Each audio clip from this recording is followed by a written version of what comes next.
प्रक्रिया तेज कर दी गई है कि नई सरकार का गठन जल्द से जल्द हो। 20 नवंबर को यह शपथ ग्रहण हो सकता है। तो बिहार में अब नई सरकार का ब्लूप्रिंट बिल्कुल फाइनल हो चुका है। एक बार आपको हम विस्तार से समझाते हैं कि दरअसल क्या तय अब तक हुआ है। यहां पर गौर कीजिए, बीजेपी के कोटे में 15 से 16 मंत्री आ सकते हैं। नीतीश कुमार की पार्टी जेडीयू से 14+1 यानी 14 और 1, इसका मतलब आप समझ सकते हैं, यह तय किया गया है। लेकिन चिराग पासवान की पार्टी को 3 मंत्री पद मिल सकते हैं। तो वहीं सबसे खास बात यह, जीतन राम मांझी की पार्टी हमको 1 मंत्री पद, और माना जा रहा है कि इनके बेटे मंत्री पद की शपथ लेंगे।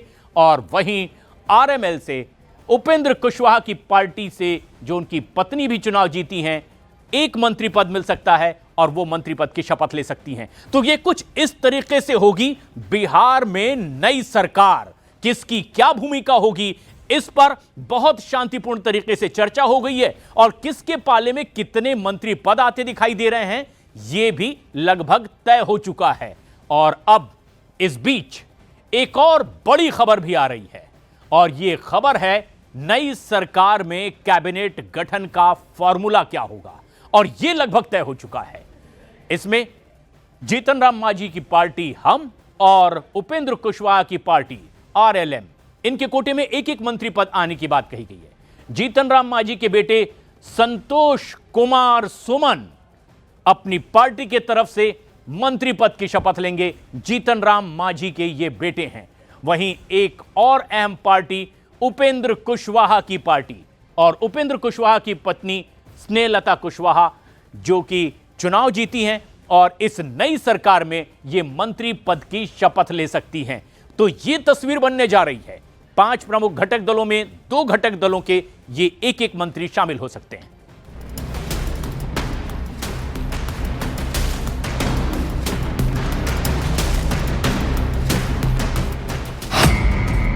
बिहार में नई सरकार का काउंटडाउन।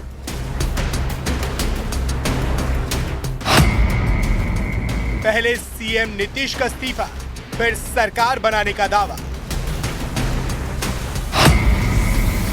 बिहार में मंत्रिपरिषद का फॉर्मूला फाइनल।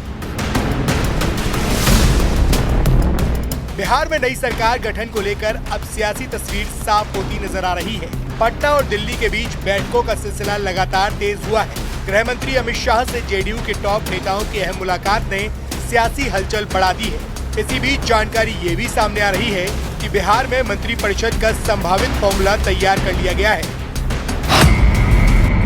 सूत्रों के मुताबिक बिहार के नए मंत्रिमंडल में बीजेपी को 15 से 16 पद मिल सकते हैं। जेडीयू को 14 से ज्यादा मंत्री पद मिल सकते हैं। वहीं चिराग पासवान की लोक जनशक्ति पार्टी को 3 मंत्री पद मिल सकते हैं, जबकि उपेंद्र कुशवाहा की आरएलएम और जीतन राम मांझी की हम को 1-1 मंत्री पद देने का फॉर्मूला बन चुका है। मंत्रिपरिषद के इस फॉर्मूले को लेकर अब जेडीयू और बीजेपी के टॉप नेताओं की बैठक जल्द होने की संभावना है, जिसमें इस फॉर्मूले को अंतिम रूप दिया जा सकता है।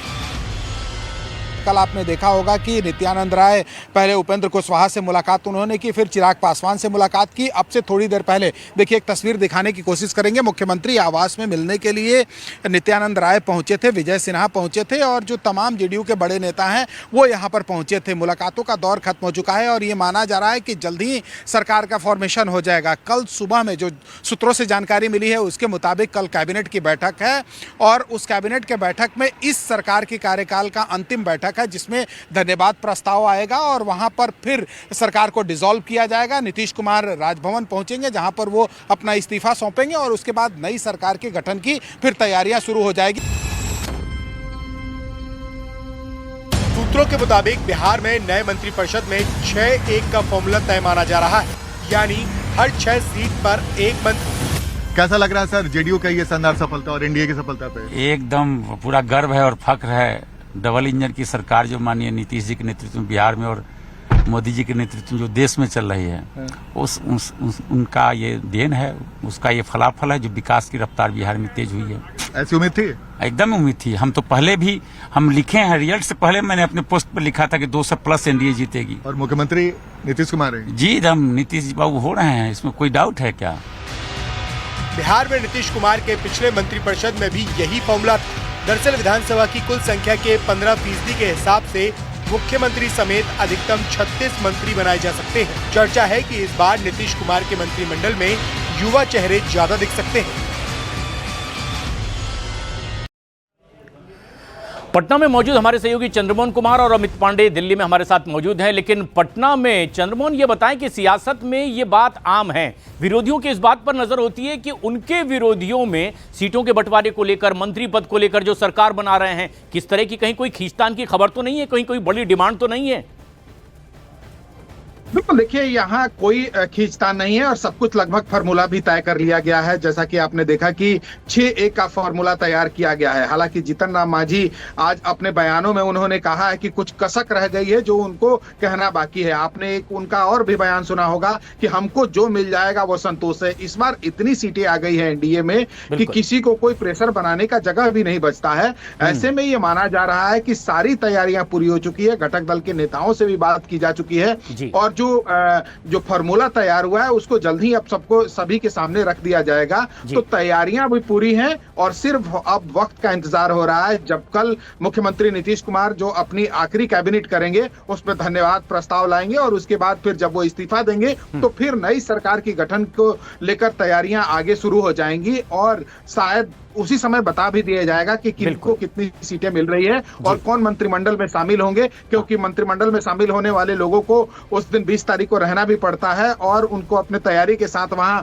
पूरे परिवार के लोग पहुंचते हैं शपथ ग्रहण के लिए। तो यहाँ किसी भी तरह का खींचतान नहीं है और सारी तैयारियां जो एक तरह से कहा जाए सारे फॉर्मूले तैयार कर लिए गए हैं। बस सिर्फ वक्त का इंतजार हो रहा है जब सबके सामने ये पूरी बातें रख दी जाएंगी। तो चंद्रमोहन, ये ठीक वैसा ही दिखाई जा रहा है सरकार के गठन के वक्त जैसा कि चुनाव से पहले सीटों के बंटवारे को लेकर के आपस में बातचीत के बाद सब तय हुआ। लेकिन दिल्ली में भी बहुत कुछ तय हो रहा था। अमित पांडे हमारे सहयोगी हमारे साथ बने हुए हैं दिल्ली से। अमित, बैठकों का सिलसिला दिल्ली में भी चलता रहा, क्या कुछ यहां पर तय हुआ? क्योंकि मोदी सरकार की तरफ से एनडीए के अक्सर आयोजनों को राष्ट्रीय स्तर पर दिखाने बताने की कोशिश होती है कि कैसे एनडीए मजबूत है और ये विरोधियों पर बड़ा वार भी। देखिए, जो ये बिहार की जीत है, एनडीए ने किस तरीके से जीता है, ये चीज पूरी तरीके से बीजेपी इसको अन्य चुनाव में राष्ट्रीय स्तर पर परिलक्षित करने की कोशिश करेगी। इसीलिए प्रशांत, आपने ये तस्वीरें देखी होंगी कि जैसे ही एनडीए को यह प्रचंड जीत मिली थी, अलग अलग राज्यों में जो सीएम थे उन्होंने अपने मंत्रिमंडल के साथ इस जीत की, एनडीए की जीत की खुशी मनाई और बकायदा उसको मीडिया पर शेयर किया। तो कैसे यह जीत एनडीए की है और क्या सफलता की जो गुड़, सफलता की जो कुंजी एनडीए को इस चुनाव से मिली, वो आने वाले दिनों में अन्य राज्यों में भी लागू हो, इस पर सबकी नजर रहेगी और इसे वह लागू करेगी। और सबसे पहला जो सिलसिला है वह पश्चिम, वो सबसे अहम बात भी होगी।